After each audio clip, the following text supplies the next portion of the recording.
There is a little bit of a racial litmus test in my introduction, and it's the title of my first book.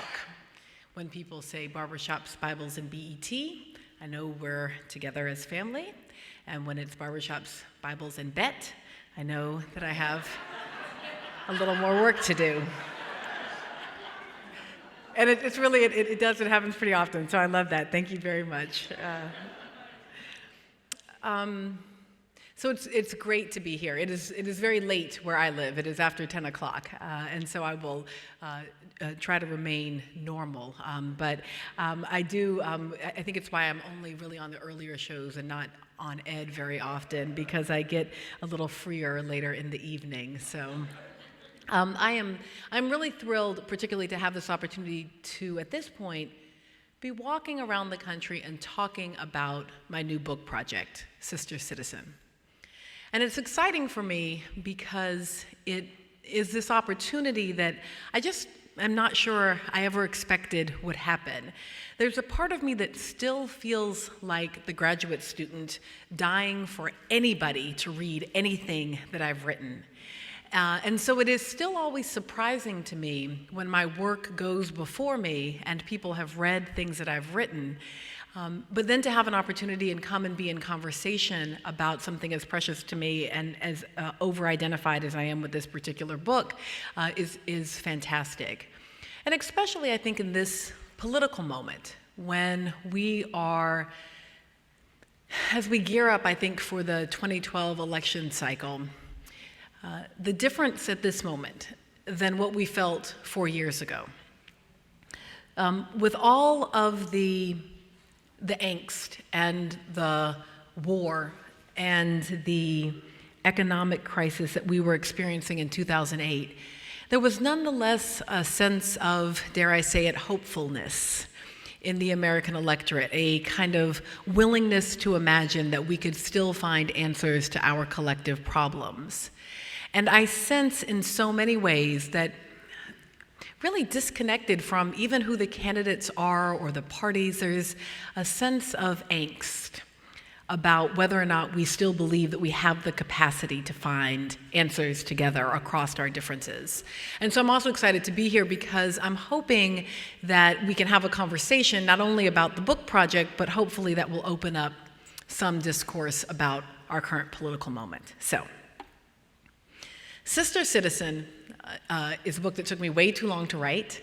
It's not my fault, it's my daughter's fault. She's 9.5, and that's about how long it took the book to be written. The first 2 years of her life, I don't even think I saw anything above like this height. You know, you're just looking down all the time. But part of the process of rearing a little black girl child was to make Sister Citizen that much more important for me to write. I am interested in this book in trying to think about Black women's interior lives as a site of citizenship. And so that makes it odd. You know, if you ask people in intro American government, as I often do, you know, what is politics or what is political science?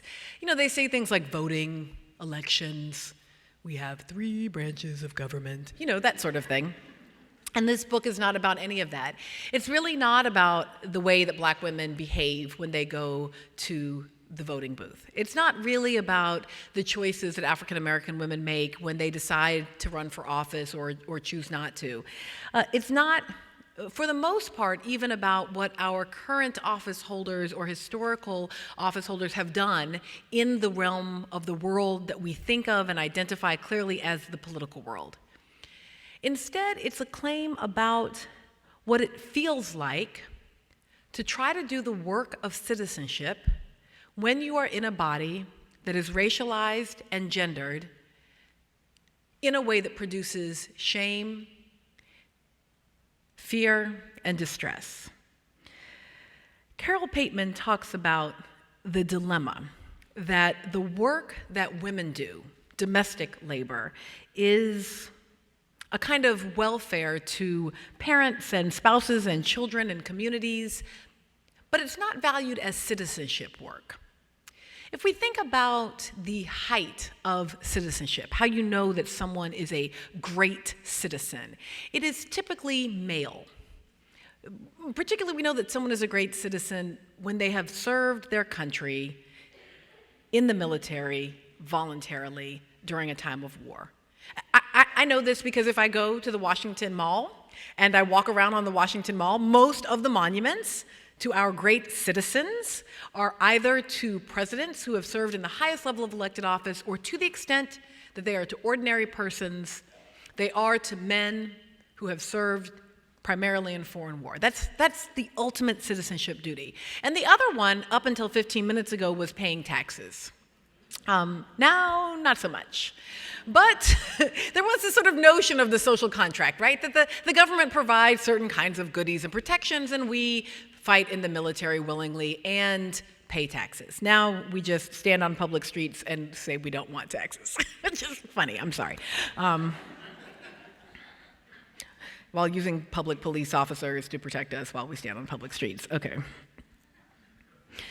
The problem with women's labor in general is that women's labor, to the extent that it operated in the domestic and private sphere, was not seen really as a citizenship contribution. Never mind that those contributions actually produced those tax-paying men and actually produced those soldiers. But there was no quantifiable, or to the extent that it was quantified, it was consistently degraded, that work as citizenship work. When you go to the Washington Mall, you don't see monuments built to our mothers writ large, or to our maids. So let me just pause there on the question of maids, because in fact there nearly was a statue on the Washington Mall to the domestic servants of the old Confederacy, specifically to Mammy. So I have this weird job at MSNBC. I don't really work there. I don't really go over there very often. I live in New Orleans, for goodness sake. But they do occasionally call me and just make me do things. And one of the things they called me and made me do was to go see The Help. And they said, on opening day, they said, Melissa, you've got to go see The Help. And I was like, no. I read that book. I am not going to go see that. And they're like, no, we'd like you to go, and we'd like you to live tweet it. So we'd like you to go live tweet it, and then, come on the show and talk about it later. And I was like, okay, I haven't been drinking, so I'm sure it'll be fine. I'll go. And the movie, it took me over the edge. It's not fair to send a black feminist in the middle of the day in Louisiana to see The Help. It was horrifying. And part of what made it horrifying for me was I kept thinking about this Mammy monument, this statue, because in so many ways this film felt as though someone were finally building, not in granite, but this time on celluloid, although not that it hasn't already been built several times before, but giving us a new generation so that my daughters too can enjoy the pleasure of filmed Mammy. That statue was one of the first acts of citizenship by white women. Not all white women, but the daughters of the American Confederacy, not long after the passage of the 19th Amendment, raised money in order to build a statue to Mammy on the Washington Mall. And the U.S. Senate, the same Senate that repeatedly refused to pass the Dyer anti-lynching bill, repeatedly refused to pass a bill that would have made it a federal offense to murder people of color. That same Senate went ahead and passed forward the grant for the land for the monument. And so then it went to the House of Representatives. And it was actually stopped in the House of Representatives in large part because of the active participation of women's club movements and of the black press, who said you cannot build a monument to someone who does not exist. Mammy is not real. Mammy is an imaginary figure. Mammy is not what you imagine Mammy is.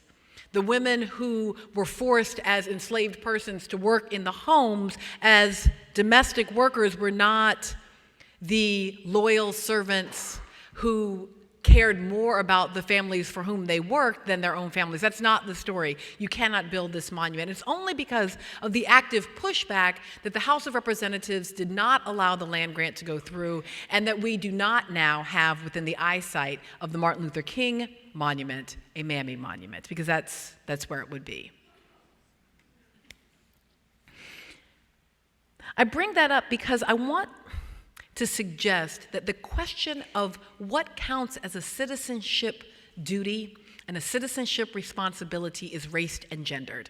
That for white men, the ultimate act of citizenship is participation in foreign war. Part of how you know this is because if you run for president, you will be asked whether or not, right, you dodged the draft, whether or not you participated in the war, all of that.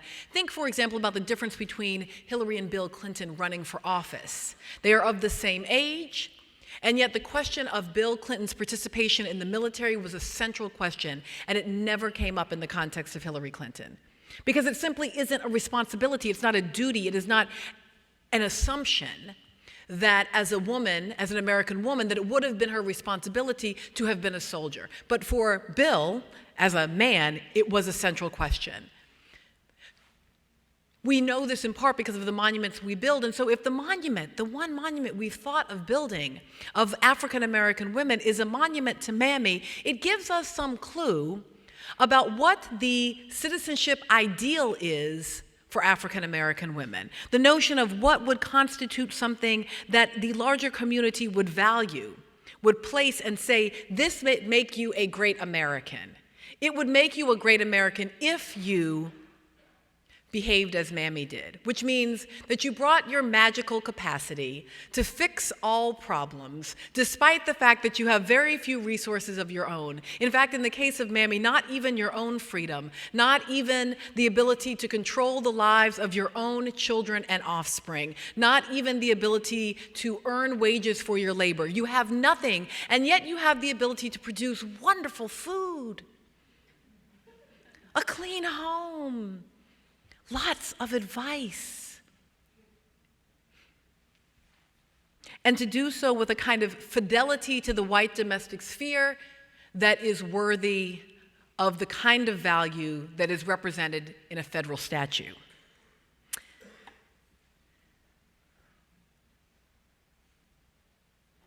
When I first started taking courses in cognitive psychology, my favorite research was about the crooked room. It is research about our cognitive perceptual abilities, right? It's not research about race and gender. It's about how our brains work. So here's what we would do. No, not us. 1950s researchers on cognitive psychology. They would take an individual, put them in a room that was dark, and then flip the lights on. And when the lights came on, all the angles of the room were crooked. Right? So the door was set on an angle, the room was not at 90 degrees, there were pictures hanging on the wall, they were also at an angle. Everything in your field of perception was off kilter. And you were in a chair, like one of those chairs you might have at like Universal Studios with a ride that was mobile.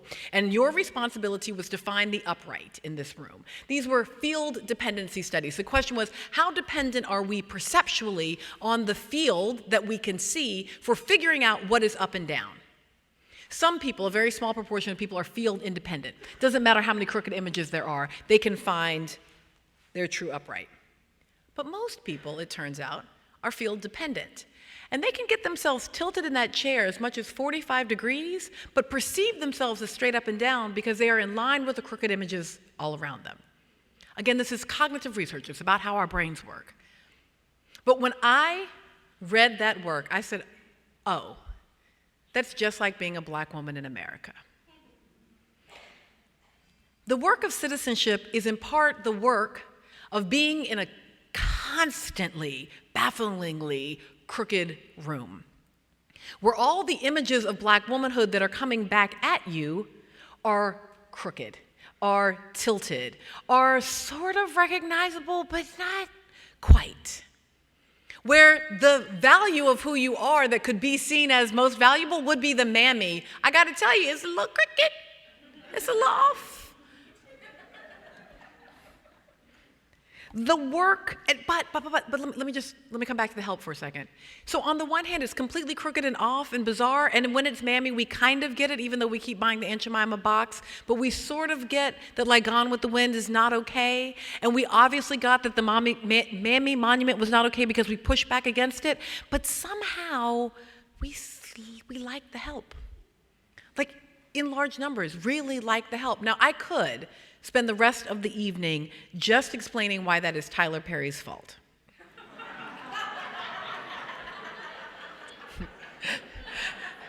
Because not only am I not related to Rick Perry, I'm also not related to Tyler Perry. But I won't. I will not explain why it's Tyler Perry's fault, except to say that part of what Perry does is create for us a set of crooked images that make it difficult for us to figure out what the true upright is. So when we see transcendently fabulous Viola Davis standing there in her actual black womanhood, performing this role with such, ability, given how poor the role is, we think, well, this is worth seeing. Right? It feels not so crooked because compared to the offerings that we typically get, this seems like a somewhat more upright image. I mean, I went to see the first Sex and the City movie. This is in the book. I went to see the first Sex and the City movie, because I just was looking for like a chick flick. I wasn't looking for any sort of emotion. I was just gonna go watch Sex and the City. It was fun. I was in New York that weekend. My best girlfriend was with me. So we go and we sit down and watch a movie, and there's Jennifer Hudson doing Mammy. And we were like, oh, but why didn't anyone tell us? And why would that be necessary? And why in a movie about, 21st century women living in New York who've never bothered to meet any black women during the entire time that they've lived in New York on the television show, must they now suddenly have a Mammy? And why does it have to be Jennifer Hudson, who we love? And why is this happening? And why am I having to have a black feminist movie, moment while I'm going to try to see like a fun movie? It was just a crooked room, right? So there you are just going to try. So this is my point about the crooked room. I'm just trying to give you some moments here, how you can just be sort of wandering through your life, not really having a race or gender experience, and then here comes an image. Here comes the tilt. And you've got to figure out, and this is the thing you have to remember, you got to figure out how to engage that crooked image. Now one possibility is to overcompensate back the other direction. I'm going to talk about that in a second. So if it's tilted this way and you know it's off, you actually end up this way a little bit, just because you know it's off, but you can't quite figure out by how much. The other possibility is, if you feel dependent, to accommodate that image and experience it as your authentic self. So there are three particular tilting images. The Mammy, which I've talked about a bit here, but the other two are also highly recognizable. Jezebel, or the kind of hot, lascivious, oversexed black woman. You certainly understand that she is rooted in the experience of American slavery. She's rooted in having to explain why it would be okay to use women's bodies to breed for economic purposes, while simultaneously believing in the Victorian cult of true womanhood that says that women are on pedestals and above, right? So you've got to be able to explain how you can have a breeder who you also work in the fields, whose body is available to any male who the master deems appropriate, including himself, and simultaneously believe that women have to be protected and careful in this domestic sphere. And so in order to make that work, you have to create an image of black women as something other than this thing that is woman. And so Jezebel is a very useful tool in the context of American slavery. But of course, she didn't stay there. You can turn on B-E-T, right? And you can see Jezebel at work. And you can see the propagation and perpetration of black women as highly sexualized. You can turn on C-SPAN and listen to Congress talk about welfare policy and the need to control black women's progeny, to make sure that black women don't have too many babies. You've got to cut them off after 3 kids, because otherwise they'll just keep having all these babies and they'll be welfare queens. That's, of course, rooted in this same belief that black women simply don't control their fertility because they are, after all, oversexed. So it's an old myth, but one that has very new resonance. So Aunt Jemima is old, Mammy is old, but then she shows up in all of these contemporary contexts. And similarly, there is the angry black woman. She's the latest figure. She is the sort of 1910, 1920s, 1930s version of black womanhood that still has this active role. We see her all the time. Again, you can run into her on a Super Bowl commercial for no apparent reason. Like you're just watching the Super Bowl, having a perfectly nice time. Family over, eating some chicken wings, having a nice time. And then there's Sapphire, yelling at her husband and throwing cell phones at his head and beating up white women on the commercial for no reason. And you're just like, why is this happening, right? The crooked room consists, I mean, seriously, like there are times when you understand that someone is trying to cope with race and gender and then they're doing it poorly. And there's other times when they're selling you a cell phone. And so you're not quite clear why angry black woman has to show up in that moment. So here's an example of accommodating one of those crooked images. The angry black woman image, for example, she can be an awfully powerful political actor. It is not necessarily a good idea to get rid of angry black woman if you plan to do some community organizing. If you plan to run for office, if you plan to engage in the public, you want to at least keep angry black woman in your back pocket, right? There are times when you're going to want to bring her and do her and make her do work for you because you recognize that that expectation exists of who black women are. And so when you can go ahead and embody it, it can have this very powerful effect. But let me suggest that when we accommodate that image, there is still a way, right? There's still a way in which that is not a fully authentic expression of self. That even when you are angry and have every right to be angry, that because that anger is being read through the crooked lens, through the tilted image, the anger doesn't come off as an authentic expression of something about inequality. It just comes off as being angry about something again. But the danger, of course, is that in the pushback the other way, in the attempt to straighten the image by being the opposite thing, African American communities have created a fourth, and that is the strong black woman. I'm going to talk more about the strong black woman in 1 second, but let me suggest that the strong black woman is an actual political strategy. She is a shame management strategy. So let me make a quick claim about the politics of shame, then I'll talk about strong black woman, and then we can open it up a bit. Racial pride is very powerful politically, and it rests on a concept called fictive kinship. This is Carol Stack's work that says, when I call you my sister or you my brother, we're not actually related to each other. That can be confusing, but it's a sense of fictive kinship. Fictive kinship is why February Black History Month works the way it does in public schools, right? They line the children up and they say things like, Harriet Tubman brought people to freedom. Sojourner Truth gave a great speech. Garrett Morgan invented the streetlight, right? These kind of McDonald's Black History Month facts operate, right? They are, right? Where I got all those facts from, right? They operate as a fictive kinship tie. The claim here is the reason that you should feel proud about Harriet Tubman's accomplishments is because she's a black woman and you're a black woman, and so what she was able to do in difficult circumstances, you too will now be able to do because a black woman did those things.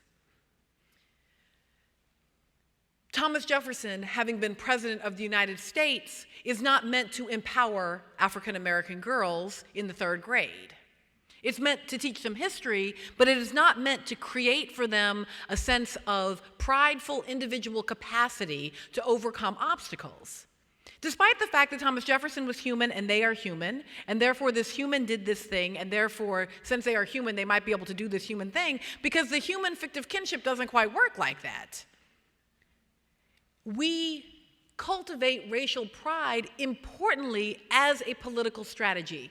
And what it allows is for you to feel proud of the accomplishments of unrelated fictive kin. But here's the flip side of pride. The flip side of pride is shame.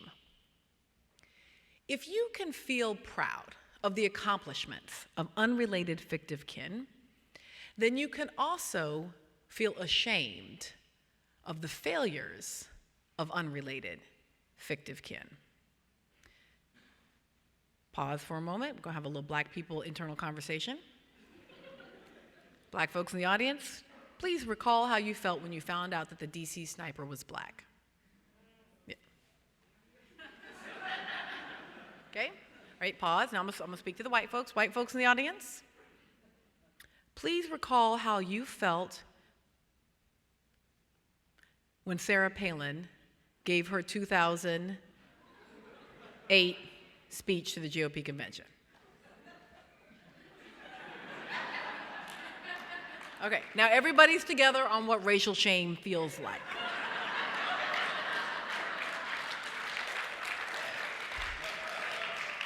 No, I'm just kidding.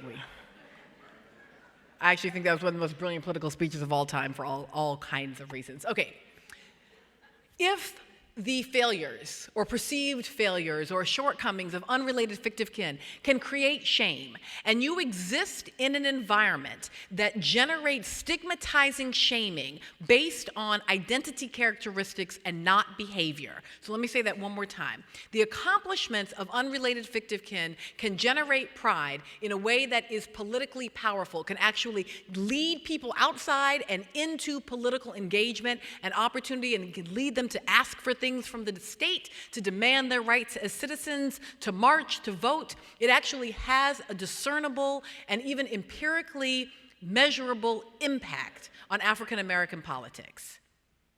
We have not thought enough about the other side, the flip side of that, which is the politics of racial shame. Because if those unrelated fictive kin can make us feel proud, they can also make us feel ashamed. And the deal with stigmatizing shaming, by the way, not all shaming is bad. Goffman tells us shaming is a requirement for social life. You have to, sort of get into the things that are and are not acceptable to do. But reparative shaming is the kind of shaming that says, I will shame you so that you come back into the community. Parents use this sort of shaming. Right? The Black church uses this sort of shaming on Sunday morning. If you are sitting in the pews and you are 9 years old and you are not paying attention and your mama's in the choir and your mama looks at you with the shame face, you feel shame, but then you can still have dinner with the family later that evening. It is a shame meant to tell you about behavior and then to bring you back into the community. But stigmatizing shaming says that your very body, your very identity, your very self is malignant, that it might spread. Take, for example, if simply by giving birth to a child, you give birth to a slave, that your body actually reproduces slavery. Or maybe you are the parent of a Black boy in Louisiana, and he does poorly on his tests in the 3rd grade, then you have just produced a prison bed in your state, because we determine prison beds in Louisiana based on 3rd grade reading scores. Maybe you are a Black woman and you are considering having or not having a child, and you walk into Soho and there is a 20-story billboard that says the most dangerous place in the world to be if you are Black is in the womb. That is a shaming billboard by the Right to Life movement, meant to tell you that your very body, your very self, your very reproductive capacity is malignant. The only thing that you can produce out of your Black body, out of your Black uterus, is Blackness, and Blackness is malignancy. Blackness is badness. Blackness is failure. See, it's the very identity itself. Not even our first Black president, God love him, came from a Black woman's body. Yeah, I know. We just got to be with that for a minute. Okay, yes.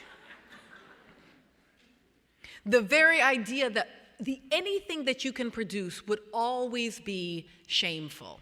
Now take that and lay that on to crooked images of Jezebel, of Mammy, of the angry Black woman that are consistently projected back, and you have a stew for cortisol soup. It turns out that shame is not just a bad feeling. Shame actually creates physiological responses in your body. Shame actually increases the cortisol stress hormone. That little test I just did about the DC sniper, I can actually get you to experience political shame, swipe the inside of your mouth, lay it on a slide, and find a cortisol response. And guess what? If you have those cortisol responses regularly, if you are consistently confronted with shaming images, you end up with things like hardened arteries, a middle tire around your middle. I always tell black women, it's not the cupcakes, it's the shame. Let go of the shame, keep the cupcakes. In the book, I talk about the Duke lacrosse case as a shame moment. I also talk about how the language of refugee in the context of the Hurricane Katrina disaster was in part about shaming people who were abandoned by their own government by displacing them outside of the circle of citizenship. So the deal is, of course, though, that African American women never just accept the negative images. It's not all just bad. We still like being who we are. And part of it is a resistance strategy in which we create this fourth image. And this fourth image is this attempt to push back against the shame, to manage those shame strategies. Historians have talked brilliantly about this in the context of the politics of respectability, the dissemblance of sort of maintaining a perfect exterior in order to push back against any notion that you could be any of these negative stereotypes. And so the strong black woman emerges as this internal community narrative about the ability of black women under all circumstances to be able to manage, to be able to do well, to be able to stand up for family, for community, for church, for spouses, and to do so almost naturally or essentially or as an inborn right. And in fact, so strong is this notion of the strong black woman that it becomes a kind of racial imperative. If you are weak, if you are sad, if you need help, then you are not only sort of failing in the terms of the general American individualism, rugged individualism, but you're actually failing the race. You are actually generating shame in your neediness, in your desire for help. When I do focus groups in the book, as I talk to African American women about what it feels like to be this strong black woman who confronts all trials and tribulations on behalf of those she loves and perseveres with little attention to her own needs, and this was a common response. Sometimes I am very, very much jaded. You're angry because you're still going. It's so repetitious. Your life has become, I have to do this. I have to work. I'm working from check to check. It's like things never get better for me. I never experience a progression. So you never get to make that transition over into the real woman. And I think the real woman's life is a whole lot better than being this extra strong soldier woman. I want to be that real woman. I don't want to be a soldier all my life. Now I want to bracket the potentially troubling heteronormative implications of the notion of the real woman that are going on here, right? Just bracket that for 1 second. And just hear the angst about what it means to always have to be the soldier. And the sense that it is not authentic. To use the word real is to suggest to us that we should be thinking about how this woman is imagining her authentic life experience versus these expectations of who she should be. So that's sort of what the book is up to. It is trying to make a claim that citizenship is not just about politics out there, but about politics in here. That, like Du Bois, who asks the question, how does it feel to be a problem? Not to have a problem. 21st century, everybody has problems. But still, some bodies, right, are problems in and of themselves. And that Du Bois, for all of his brilliance, did not think enough about how a gendered body can be a different kind of problem. So I try to think through what it means to be doing citizenship work on the inside, what it means to be standing in a crooked room, what are the angles of that crooked room, how the very resistance strategy of the strong black woman can herself have a set of political and psychological implications that, despite the fact that they are resistance to these negative historical images, still leave us wanting for an authentic capacity to express self and, importantly, to express our rights as citizens.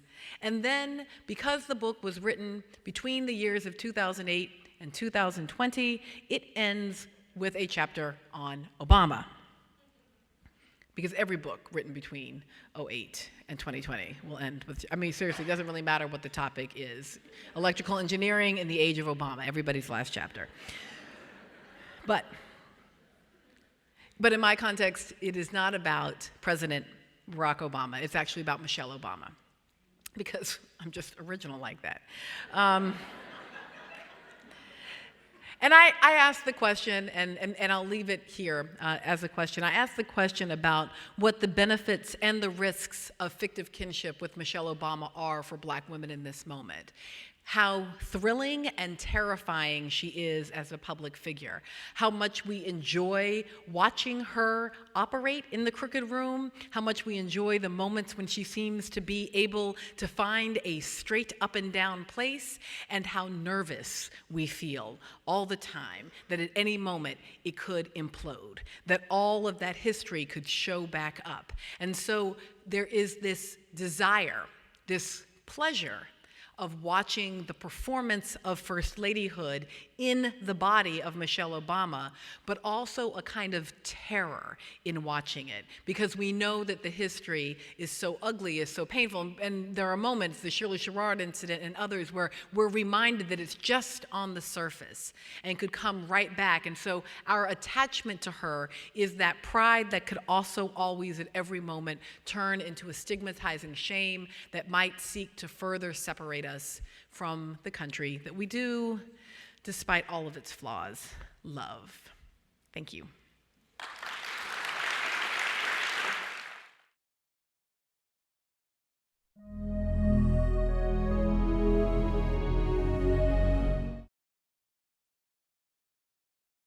I tend to rant around the house, and politics really gets under my skin. I love it, but like I've done some curse-laden rants about Obama and what he should be doing and how he's like whatever.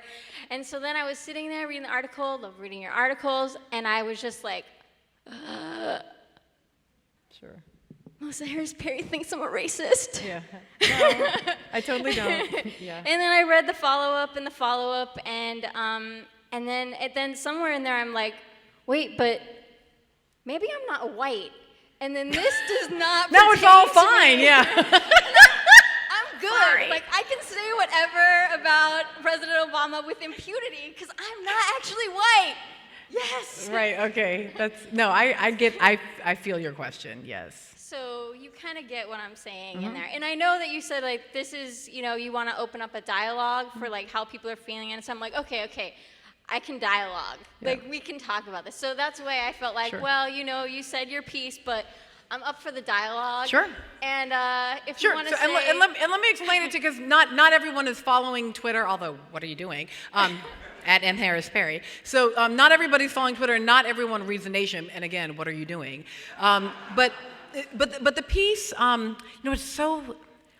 I never can predict the pieces that are going to produce this in people. And in a million years, I actually thought it was terribly boring when I wrote it. And I was so surprised by the reaction. So let me just quickly tell you what I think the piece says, and then I'll tell you what some other people seem to think the piece says. So I've been following President Obama's career politically for a long time, because I lived in Chicago during the years that he was my state senator, then my US senator, and then presidential candidate. During his 2004 campaign for the US Senate, he ran against Alan Keyes, who's also African American. So the data nerd in me said, this is a great empirical test of what we would call naked racism, right? A naked racist, a total racist, would be unable to cast a vote in that election because both of them are black, right? This is just it's the null hypothesis, right? Is if I just cannot bring myself to vote for a black person at all, then I will show up in 2004, I'll vote for the presidential level, and then I will exit, I'll roll off, I will not cast a vote at the Senate level. And so we actually have a count of the trend of people doing that in previous elections, and then we saw what happened in 2004. And in 2004, there is no discernible naked racism in Illinois, none. Everybody's able to make a choice. They pick Alan Keyes or they pick Barack Obama, suggesting that white voters were totally able to choose and to bring themselves to pull the lever for one black candidate or another, right? Okay. So I said, well, that was interesting. Then in 2008, Barack Obama runs against Hillary Clinton in the primaries, and it goes on for so long that it becomes clear, again on pure empirics, that the only way that Senator Obama can lose to Senator McCain is if Democrats in key states choose not to vote for him, right? This is a little bit harder to count as a naked racist vote, but I decided it was a reasonable hypothesis here, right? That post 8 years of Bush, if after that long primary season, Democrats chose not to vote for the candidate of the Democratic Party, that would constitute racism. So not Republicans who voted for Republicans. That's their business, right? They're voting for their party. And not independents who, are wishy-washy. But right? I know they like to think of themselves as independent. But Democrats, right? In this case, we could actually look at Democratic voters. And white Democratic voters absolutely kicked naked racism's butt. They showed up not just in reasonable numbers, but he ended up with a higher percentage of the white vote than the white guys who had ran in the previous 2 elections. So I look at that and I'm like, that is meaningful repudiation of the thing that we typically call racism. Right? We have such bad language for racism, so we seem to sort of maybe think and recognize that when somebody paints N-word on a rock that would be racist, although apparently really just if you say that was insensitive, that's racist. But okay, I'm with you. So we sort of know that lynching and the KKK and that sort of thing is racist, and no one here is like angry at the idea that if you couldn't vote for any black candidate, that would constitute a kind of electoral racism, and or if you just can't vote for your party, right, when the black guy's running, that would constitute kind of not all-purpose racism, but electoral racism.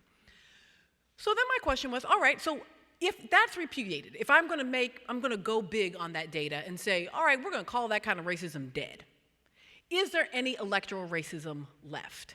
Interestingly enough, Barack Obama might provide another test. If this guy performed about the same as the last Democratic president, and I try to offer some evidence in the piece that Barack Obama is pretty much Bill Clinton. In fact, I probably go too far. I probably say he's way better than Bill Clinton, and maybe that's unfair, but there's a number of things that are highly Clinton-esque, and then better. Like he cleans up Don't Ask, Don't Tell. He doesn't defend DOMA. Clinton passed both of those. He does actually get a health care reform bill.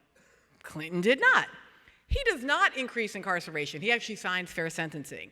Bill Clinton increased incarceration in poor communities. He does not actually sign a welfare reform act that makes people poorer. In fact, he gives tax breaks to poor people. So one could, he has drone attacks. So did Bill Clinton. He fought wars that we were unhappy with. So did Bill Clinton. He was irritatingly wanted to be liked by the Republicans. So did Bill Clinton. There's just a number of things that are very Clinton-esque about him.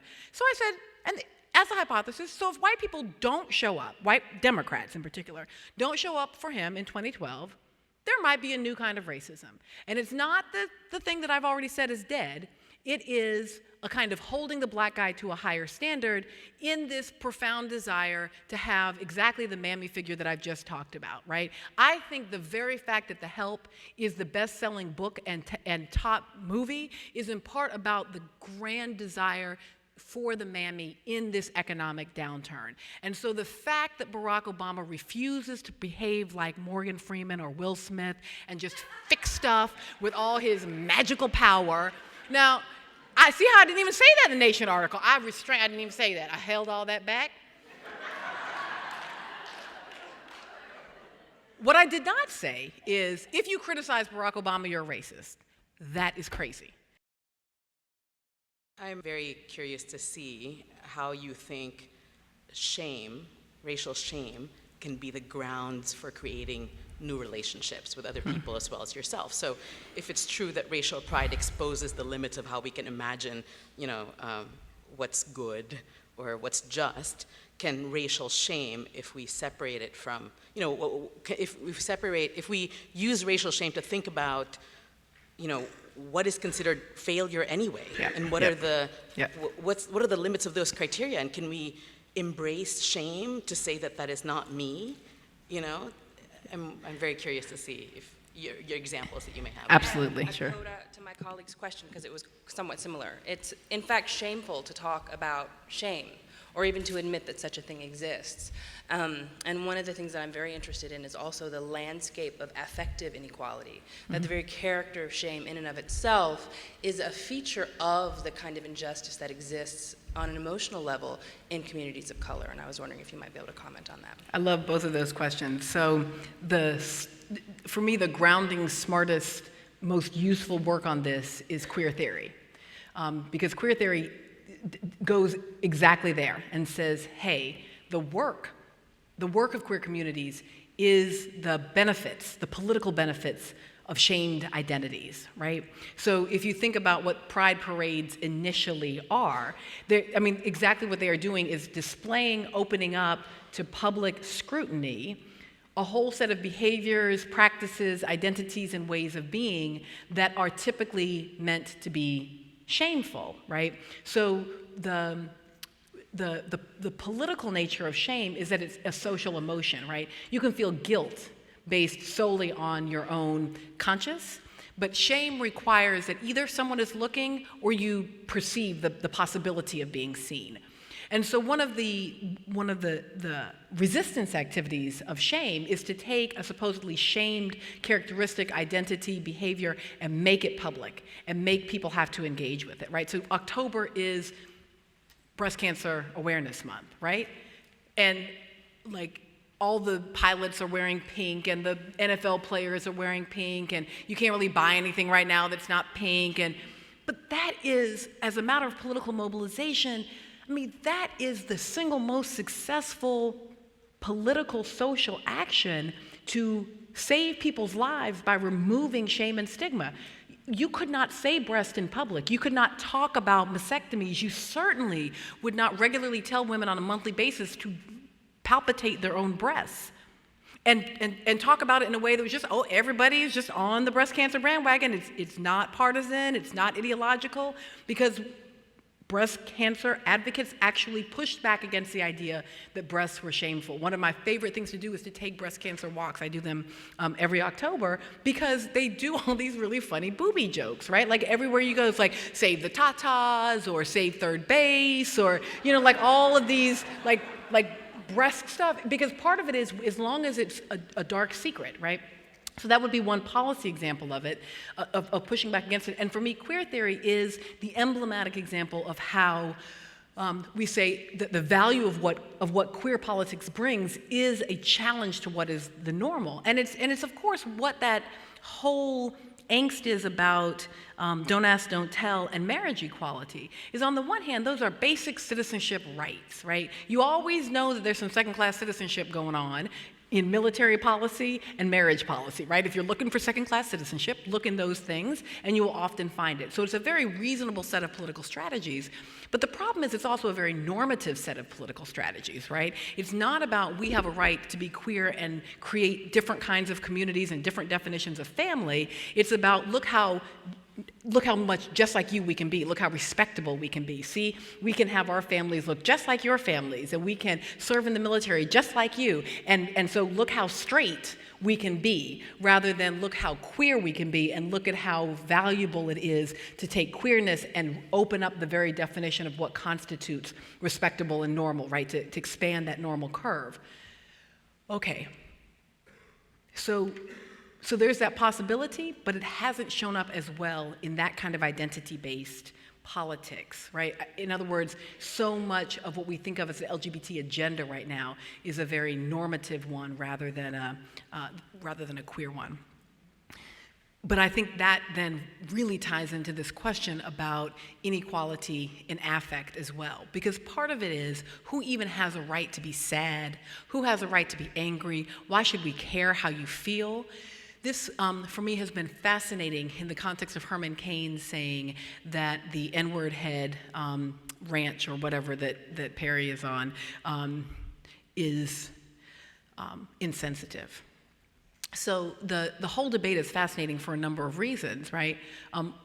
One, because I would think that the question of whether or not Rick Perry is racist, right, should be a policy question. It should be a question about disparate impact. It should be a question about whether or not the policies that Rick Perry produces have a disparate impact on Black and Latino communities where he governs. And if they do, I don't really care what's in his heart. Might have all kinds of niceness in his heart. Really, who cares? Those policies have racially disparate impact. This is, my husband, the lawyer, sues Barack Obama because HUD is racist. I'm sure Sean Donovan likes black people. Really, who cares? That's not the point. Your policies on Road Home vis-a-vis black communities meant that black families in New Orleans got thousands of dollars less than white families. Fix that.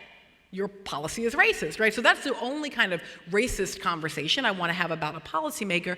But if we were going to have one about how someone might feel, niggerhead would be a good place to start. Like, that one is pretty straightforward, you would think, except then it's not, right? And suddenly it turns out that the N-word actually means, like coffee beans and happiness or something, right? Herman Cain is a man who lived during the era of Jim Crow. He was alive. He was a living human being in his black body during a time when we legislated shame for blackness. We legislated it, right? If you think about shame, shame has a physical posture. Head down, eyes averted, avoiding contact. When you feel shame, you don't want to go hang out with people. You draw back because you believe yourself to be malignant. That's literally what Jim Crow is. It says, you can't touch anything. You can't touch anything we're going to touch because your blackness might spread. And in fact, in public spaces, hang your head, avert your eyes, and lower your voice. Avoid public contact. We legislate shame.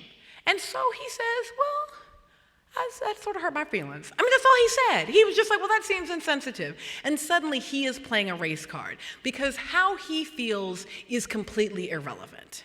Now, one might say that in the political realm, how anybody feels is irrelevant. I'd be willing to hear that argument, that it's a rough and tumble place, bad things happen, but here's the deal, Thomas Jefferson. I know he meant to say property, but he didn't, right? The fact is that the founding document, the social contract, that Jefferson could be a slaveholder who holds his own children in intergenerational chattel bondage, but did not write a slave document. Constitution, slave document, troubling. Constitution, problematic. Declaration of Independence, hot shit. Why? Because the language is so universal. He says that it is self-evident that all persons are created equal and endowed by their Creator with certain inalienable rights, and among these are life, liberty, and the pursuit of happiness. I get that he meant to say property, but he didn't. They made him take property out. They were like, well, that's a problem. So then he talked about fulfillment. He talked about part of the American project. There is nothing in 1776 less self-evident than the notion that all persons are created equal. I'm trying to imagine what. No, you can't pick one thing, and particularly like if you're on the mountain, if you're at Monticello, and you look around, that looks like self-evident human equality. Really? That's what that looks like to you? Okay, but he didn't write. He writes this document so much bigger than himself, so much bigger than his time, and he suggests that part of the American contract is not just going to be about taxation, it's not just going to be about citizenship rights, it is literally going to be about our ability to pursue human fulfillment. That part of what will make America different will be that in our self-evident human equality, we will have equal capacity to find human fulfillment. And that is a big deal, right? So for me, the notion that some anger is more righteous than other, that some pain is more relevant than others, that some bodies matter more just because that body that was kidnapped was a blonde, blue-eyed body, and this body that was kidnapped was a black and nappy-headed body, and so we're not even going to talk about that body, right? The queering of the space, right? The whole project of queering is to bring everybody into the pursuit of happiness. Now, this does not mean that resource distribution is unimportant, right? And this was probably the hardest choice I made in the book, was I either had to write a book about recognition or a book about resource distribution. And I did not write the book about resource distribution. I did not write the book about the education that we don't have, the money we don't have, the wealth we don't have, the power we don't have. I just didn't. I wrote a book about how we feel. And that is weird as a political scientist, in the sense that it is about pursuit of happiness and not about the other parts, which I think we tend to do our policy work there. But I just want to suggest that the policy work can be on that too. And I think this is part of the misunderstanding that was occurring around the Nation article. I need my white liberal allies and friends to understand that Barack Obama means something to us in a way, not that he's perfect, not that he's, but we way past I mean, Martin Luther King, like we knew about that too. I mean, but when we see a black body embodying the American state, and particularly a black body that didn't have to be black, that could have chose some other kind of intersectional identity, and was like, nope, I'm black. And on his census form, it's like, black. And then married Michelle, who looked black from way over there, and got regular hair. And then had some little black baby girls and braided their hair up. And then lived on the south side of Chicago and hung out with some black people and was just black, black, black, black, black. Over and over again. And so it means something to us. When they fist bumped in North Carolina, we were like, oh! It was like for Texans when the president walks around and has the cowboy boots and the hat, you're like, yeah, well, that's how we do. It is not enough. It is not sufficient. We're not just behind him because he's black, but it actually means something. And it is okay for it to mean something. We do not have to prove that we didn't vote for him or that we voted for him for reasons other than his blackness. We already proved that. We didn't vote for Al Sharpton.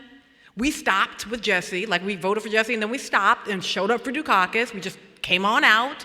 We don't have to prove that. We vote for white people all the time. We are good.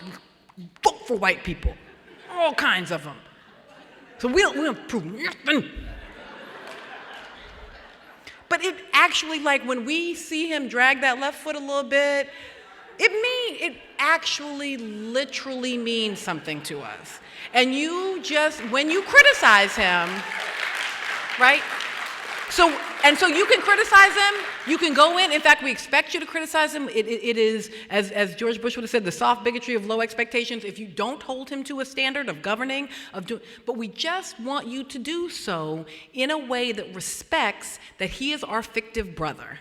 And when you say particular kinds of things about him, you generate a shaming for all of us. So go in, call him, do. But when you do certain kinds of things, when you perform race privilege, even in the context of liberal alliedhood, you do so in a way that can split us off because it matters. How we feel actually matters.